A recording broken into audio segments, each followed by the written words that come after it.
Have you ever noticed how obsessed people are with power? As if the only way to survive this world is to control everything. And maybe you've felt that too. That if you don't take control, someone else will. So you try. You try to become stronger, more independent, more in control of your life. And for a moment it feels like it's working, until it doesn't. Because something strange starts to happen. The more you try to control everything, the more tense you become, the more careful, the more afraid. Because control always comes with a hidden cost. And that cost is fear. Fear of losing what you have. Fear of not being enough. Fear of someone taking it all away from you. So now you're stuck in a quiet contradiction. You wanted power, but now you're constantly protecting it. And without even realizing it, you didn't become free. You just became responsible for guarding your own cage. But here's the part nobody tells you. The more you need power, the easier it is to control you. Because anything you depend on can be used against you. So let me ask you something. What if everything you've been taught about power is backwards? What if real power has nothing to do with control, and everything to do with needing? Nothing? Let's go back for a moment, to a time when power wasn't hidden. It was explicit, brutal, and often necessary. In the 16th century, a man named Niccolo Machiavelli tried to understand it. Not morally, but practically. He wasn't asking what was right. He was asking what actually works. So he wrote a book, a manual for power. It was called The Prince. And in that book, he made something very clear. Power does not come from being good. It comes from being effective, from knowing how to control outcomes, how to influence people, how to stay in power, no matter what. According to Machiavelli, being loved is fragile. People change, emotions fade, loyalty disappears the moment it becomes inconvenient. But fear is reliable. Fear doesn't negotiate. So if you had to choose, it is better to be feared than loved. Not because it's noble, but because it works. He also understood something most people still ignore. People don't see reality. They see appearances. So you don't need to be virtuous. You just need to look virtuous. You don't need to be honest. You just need to appear trustworthy. Because in the end, perception shapes power more than truth. And if you learn how to shape perception, you learn how to shape people. And if you can shape people, you can shape the world around you. That was the idea. But here's the problem. A problem Machiavelli didn't fully explore. The moment you seek power outside yourself, you quietly give your power away. 'Cause needing power is already a form of weakness. Think about it. If you need people to fear you to feel strong, then your strength depends on their fear. If they stop fearing you, what happens to your power?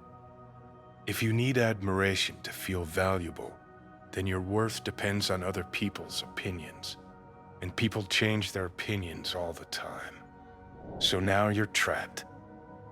Not in a prison made of walls, but in a system made of dependence. This is the part nobody likes to admit. The more you try to control, the more you become controlled.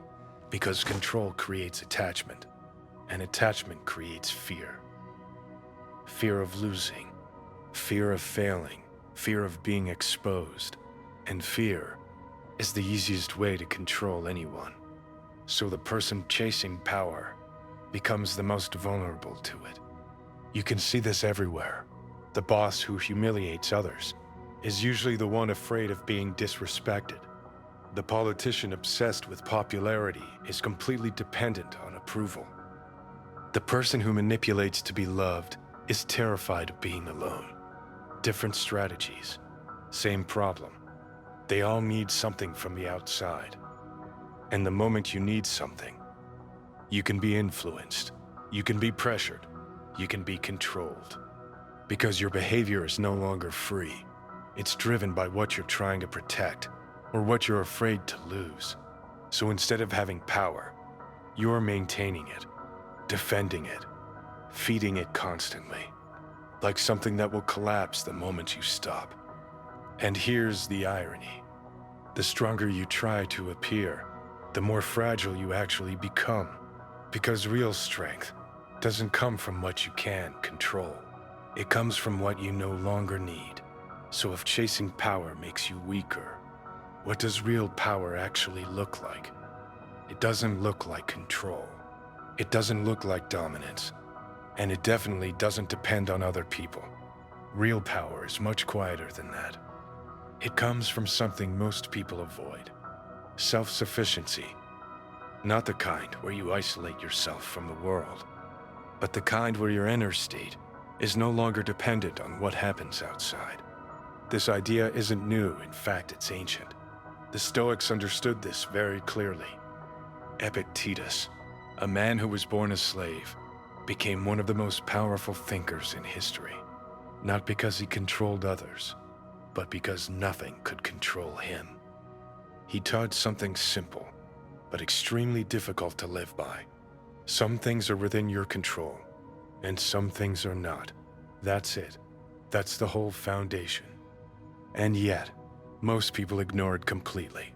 They spend their lives trying to control things they can't.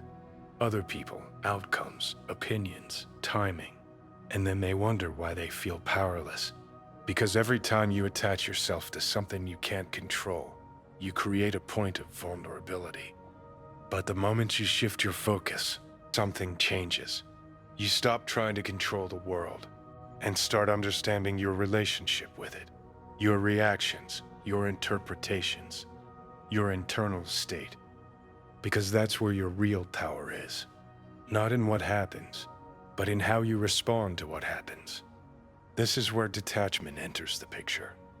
And most people misunderstand it. They think detachment means not caring, being cold, disconnected. But that's not power. Real detachment is something else. It means you can fully engage with life without being controlled by it. You can care without depending, without being attached to the outcome. And when you reach that point, something very strange happens. You become difficult to manipulate because there is nothing obvious to use against you. No desperate need, no emotional dependency, no hidden fear driving your behavior. And that kind of person is very hard to control, not because they are aggressive, but because they are free. Now we arrive at the real paradox, the one most people spend their entire lives avoiding. The less you need, the more powerful you become. It sounds backwards, because everything you've been taught says the opposite. More power, more control, more security. Every need you have is a place where you can be controlled. If you need approval, you can be manipulated. If you need status, you can be pressured. If you need to win, you can be provoked. And if you need to be seen as strong, you become fragile. You have something to protect, something to defend, something to lose. And the more you have to lose, the easier it is to control you. This is why detachment is so misunderstood. It looks like weakness from the outside, but it's actually a form of immunity. Because when you don't need something, it stops having power over you. Think of it like an empty container. A full container is fragile. It can spill, it can break, it can be taken. But an empty one? There's nothing to spill, nothing to take, nothing to threaten. And that's where real strength begins. Not when you have everything, but when you are no longer dependent on anything. Because the person who needs nothing cannot be negotiated with, cannot be threatened, cannot be owned. And that kind of person is very difficult to control. Not because they resist, but because there's nothing to hold on to, nothing to pull, nothing to use against them. So here's the paradox, the one nobody teaches. The more you chase power, the more exposed you become, and the less you need it, the more naturally it appears. So how do you actually build this kind of power? Not in theory, but in real life. It starts with something simple, but uncomfortable. You have to see where you're still dependent. Most people don't notice this. They just call it normal, wanting approval, wanting recognition, wanting control. But look closer. Every time you feel the need to be validated, you're giving someone else authority over your state. So here's the first step. Pay attention. Where do you seek power outside yourself? Is it status? Is it approval? Is it control over people or outcomes? Don't judge it. Just notice it. Because what you don't see controls you. The second step is even harder. Don't react. Not immediately. When something triggers you, pause. That impulse to respond, to defend, to prove something, to win. Just watch it. You don't need to fight it. Just don't obey it. Because the moment you stop reacting automatically, you break the chain. You create space. And in that space, you regain control. Not control over others. Control over yourself. And that changes everything. The third step is the one most people avoid. Silence. Not external silence. Internal silence. Without needing distraction. Without needing noise. Without needing constant stimulation. At first it feels uncomfortable because you start hearing everything inside your mind. But if you stay there, something shifts. You realize that not every thought needs a response. Not every feeling needs action. And slowly, you become less reactive, less dependent, more stable. That quiet independence is where real power begins. So in the end, power was never what most people think it is. It's not about control. It's not about dominance. And it's definitely not about forcing the world to behave the way you want. Because the more you try to control everything, the more you become controlled by it. That's the trap, the one almost everyone falls into. But once you see it, you can't unsee it. Real power is much quieter than that. It doesn't demand attention. It doesn't need validation. It doesn't depend on outcomes. It simply exists. When you no longer need anything outside yourself to feel complete. And that changes the way you move through life.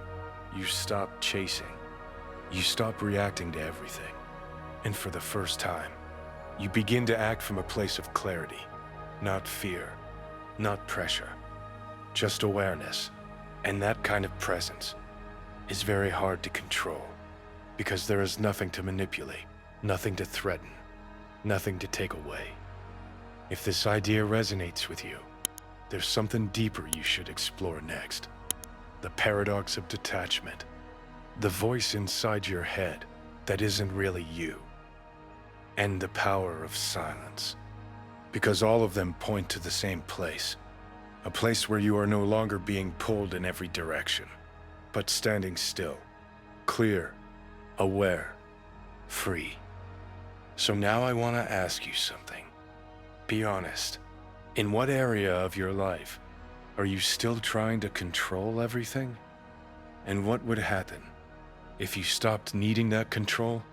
Let me know in the comments.